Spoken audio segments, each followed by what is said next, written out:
आप लोगों को बखूबी मालूम है, ये प्रेस कॉन्फ्रेंस आज सुबह सवेरे हमने इसलिए दी है। कल रात हमारी 5th LHADC इलेक्शन का रिजल्ट्स डिक्लेयर हो गए और उसमें लद्दाख की अवाम ने, बिलखुसूस करगिल की अवाम ने नेशनल कॉन्फ्रेंस को लार्जेस्ट पार्टी चुन के जो है आगे लाया है। और सबसे बड़ी खुशी ये है कि हमारी जो अलायंस थी कांग्रेस, उसको भी 10 सीटें मिली हैं। तो आज लद्दाख की अवाम ने, खासकर करगिल की अवाम ने यह साबित कर दिया है कि 5 अगस्त 2019 को जो डिसीजन सेंटर ने ज़ोर ज़बरदस्ती से तमाम कानून के दायरे को बलाए ताक रख कर डिसीजन लिया था, लद्दाख की अवाम, बिलखुसूस करगिल की अवाम इसके खिलाफ है। 26 सीटों में से 22 सीटें हमारी कोalition को आई हैं। और सबसे बड़ी बात यह है, बीजेपी ने 17 मैंडेट यहाँ पर दिए हुए थे, 17 में से सिर्फ 2 जीते। वो एक भी हमारी अपनी गलती से गई, वरना उससे एक से ज़्यादा उनको मिलना नहीं था। नेशनल कॉन्फ्रेंस ने भी 17 मैंडेट दिए थे अपने, उनके हिस्से में 17 सीटें आई थी। 17 में से 12 सीटें जीत ली नेशनल कॉन्फ्रेंस ने। और जो हमारे करगिल कांग्रेस के अलायंस थे पार्टनर हमारा, उन्होंने भी 23 सीटों में मैंडेट दिया था, वो भी 10 सीटें लेने में कामयाब हो गए। तो ओवरऑल 26 में से 22 सीटें लेके एक बहुत बड़ी स्ट्रॉन्ग कौंसिल हम बनाने जा रहे हैं।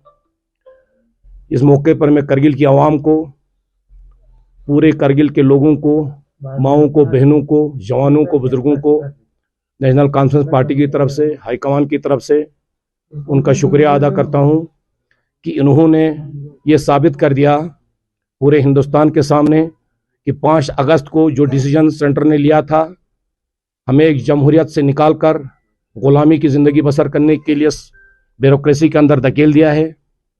आज कहने को तो करगिल में जमहूरियत थे, लद्दाख में जमहूरियत है, लेकिन यहाँ कोई जमहूरियत नहीं है, क्योंकि यहाँ पर ब्यूरोक्रेसी के अंदर हमें गुलाम बनाया गया है। ये कैसे पॉसिबल है कि हमारे चुने हुए नुमाइंदे ब्यूरोक्रेसी के अंदर काम करें? आज फैसला यहाँ पर जो है ब्यूरोक्रेसी वाले कर रहे हैं, चुने हुए नुमाइंदे का कोई जो है हुकूक नहीं है। इस भारत के गांधी के भारत में जो हमने आज़ादी ली थी, हमारे बुजुर्गों ने कुर्बानी दे के, अंग्रेज़ों के खिलाफ लड़ के आज़ादी हासिल की थी। आज 76 साल बाद बीजेपी और आरएसएस ने लद्दाख के लोगों को फिर गुलामी के नीचे लगा दिया है ब्यूरोक्रेसी की। जो यहाँ पर ब्यूरोक्रेट हैं, हम उनके खिलाफ नहीं हैं, लेकिन हम इस सिस्टम के खिलाफ हैं। हम नहीं चाहते हैं कि हमारे चुने हुए नुमाइंदों के ऊपर कोई राज करे। राज करेगा, हुकूमत चलाएगा तो यहाँ के लोग चलाएंगे, अवाम चलाएंगे। कोई दिल्ली, बम्बई, यूपी, बिहार से आके यहाँ हुकूमत चलाएगा, वो हमें मंजूर नहीं है। इसका एक रेफरेंडम है ये जो आज रिजल्ट आ गया है। आज मैं आपके माध्यम से सेंट्रल गवर्नमेंट से, खासकर हमारे प्राइम मिनिस्टर जी से, क्योंकि जो प्राइम मिनिस्टर जी हैं वो बीजेपी के नहीं, वो हमारी पूरी कौम के हैं, उनसे गुजारिश करूंगा, अगर आपको लद्दाख की अवाम के साथ अगर हमदर्दी है, आप चाहते हैं कि लद्दाख के अवाम तरक्की करें, देश के शाना बशाना चलें, तो हमें इस ब्यूरोक्रेसी की गुलामी से निजात दिलाएं। वो 2 चीज़ों से पॉसिबल हो सकती है। एक तो या लद्दाख को फुल फ्लेजेड स्टेट का हुड दिया जाए। अगर स्टेट हुड देने में आपको कोई प्रॉब्लम है, हमें दोबारा जम्मू एंड कश्मीर स्टेट के साथ जम किया जाए। हम इस ब्यूरोक्रेसी के अंदर रहने के लिए तैयार नहीं है। इंशाअल्लाह कौंसल बनते ही केडी और एपेक्स के साये में, उनके बैनर तले हम अपना जद्दोजहद दोबारा शुरू करेंगे। और हम जब तक चैन से नहीं बैठेंगे, जब तक लद्दाख को स्टेट हुड नहीं मिलता है या लद्दाख को दोबारा जो एजेंडे के साथ जम नहीं करते हैं, हम कभी नहीं चाहेंगे ब्यूरोक्रेसी की गुलामी के अंदर बैठना। ब्यूरोक्रेसी का एक मिसाल आपने अभी देखा,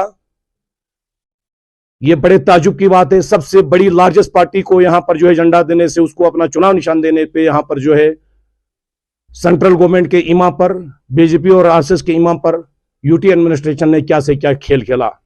लेकिन हमें अपने हिंदुस्तान के आईन पर, जमहूरियत पर यकीन है। सुप्रीम कोर्ट ने जो डिसीजन दिया वो एक तारीखी डिसीजन है। इलेक्शन होने के बाद इलेक्शन को कैंसिल किया गया और नेशनल कॉन्फ्रेंस को अपना झंडा दिया गया। और आज नेशनल कॉन्फ्रेंस और करगिल की कौम ने साबित कर दिया कि यहाँ के लोग नेशनल कॉन्फ्रेंस के साथ हैं। 5 अगस्त का जो डिसीजन है वो बिल्कुल गलत है। ये सेंट्रल गवर्नमेंट के सामने लद्दाख की तरफ से एक रेफरेंडम है।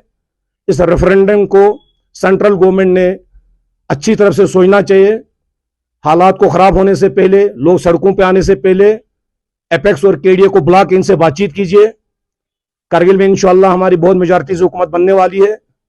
हम अपने कौंसलरों को भी और कौंसल को भी इस मुद्दे के लिए आगे लाएंगे।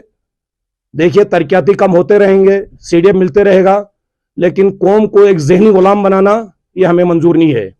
आज लद्दाख की कौम, खासकर करगिल की कौम जहनी गुलाम बन चुकी है इस ब्यूरोक्रेसी के खिलाफ, इस ब्यूरोक्रेसी के अंदर। तो ब्यूरोक्रेसी की सबसे बड़ी जमहूरियत के खिलाफ साजिश आप लोगों ने देख लिया, जो झंडा नहीं दिया गया था। आज हमारे यूटी एडमिनिस्ट्रेशन को समझना चाहिए कि नेशनल कॉन्फ्रेंस कितनी बड़ी तंजीम है लद्दाख में। इंशाअल्लाह हम बहुत जल्द अब लेह में भी अपना झंडा लहराने जा रहे हैं।